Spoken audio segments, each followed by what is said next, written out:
private sector investment. This is $500 billion more than Joe Biden secured in his entire term. This record-breaking private sector investment will create roughly 350,000 American jobs and counting. If you add up all of the investment pledges from foreign governments, President Trump has secured an incredible $5 trillion in total investments already. In the months ahead, President Trump's pro-growth economic agenda will be fully realized.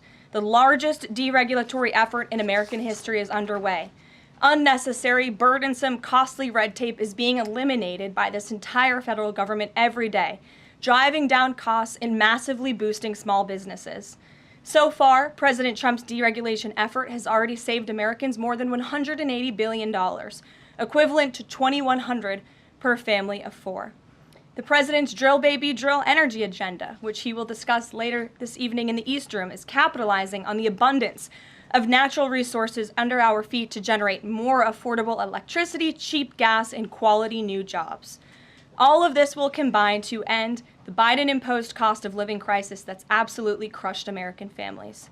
Under President Trump, the American energy industry will lead the globe over the next century, delivering lower prices and significantly strengthening our country's economic position. At the president's direction, Republicans in Congress are working quickly to pass one big, beautiful bill, which will also include the largest tax cut in American history. As President Trump has said, the House must pass this budget resolution quickly. Here in our new media seat today, we have Jasmine Wright, the White House reporter for Notice. Notice is a nonprofit and nonpartisan news site which launched in early 2024. They've gained millions of readers across the country since. The newsroom's goal is both to inform readers and train the next generation of politics and policy journalists. They also partner with state newsrooms to give local communities more knowledge of what their representatives are doing in Washington, D.C. With that, please kick us off, Jasmine. Thanks so much, Caroline. A couple questions for you. The first one being, can you explain the White House's evolution from this is not a negotiation on tariffs to countries should pitch us and start negotiations on tariffs? As the president said yesterday, Jasmine, both things can be true at the same time. And it is a non-negotiable position that the United States has faced a national security and economic crisis because of the unfair trade practices by countries around the world. As for the president, I have maintained this position. The entire administration has always said that President Trump is willing to pick up the phone and talk.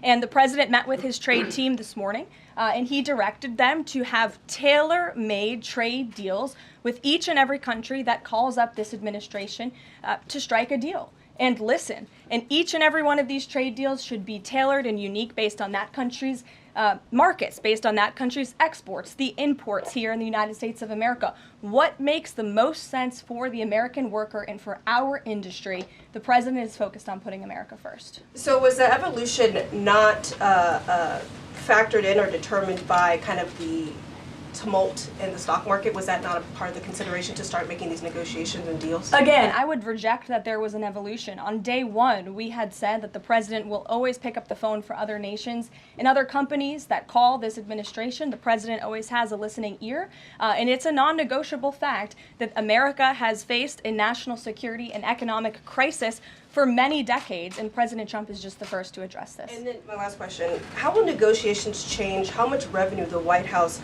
is planning to make from the tariffs? Well, that has yet to be seen, but as the president said, the reciprocal tariffs, which will continue to go in effect as these deals are negotiated and ongoing, will generate trillions of dollars in revenue to the United States. And this is twofold. The president wants to onshore jobs here to the United States of America. He wants to boost our manufacturing industry. He also wants to tackle these crippling deficits with almost every single country around the world. Jackie. Thanks, Caroline. The Treasury Secretary, Scott Bessent, warned that some of these negotiations might take up to months, that we could be doing this through April, May, and into June. And then you had Kevin Hassett say it's going to take a lot for the president to put his signature on the line because he wants to make sure there's a good deal for America. Is the president operating on any sort of a timeline or deadline where he wants this completed by?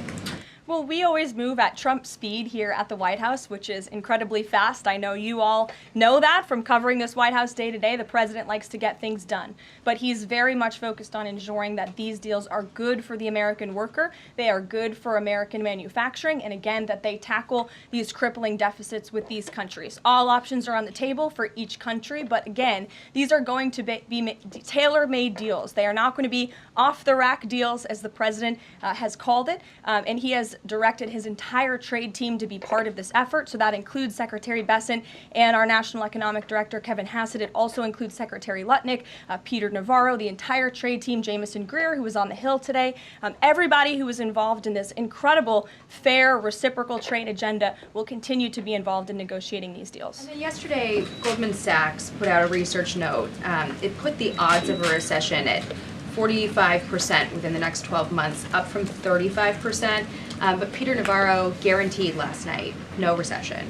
Does the president agree with him on that? I know that the president in the past has been leery of making definitive statements on that. I can speak for the president, and I can speak for the optimism that he sees in our economy every day. Again, when you talk about the massive deregulatory efforts that are happening across the board, when you talk about how oil prices are down, gas prices are down, egg prices are down, we're cutting costs for the American worker, for the American consumer. We also see trillions of dollars of investments pouring into this country every day, and we're working hard now on the tariff side of the president's economic agenda. But don't forget, the next side of this is tax cuts, and we're counting on Capitol Hill to get those done, the largest tax cuts in history.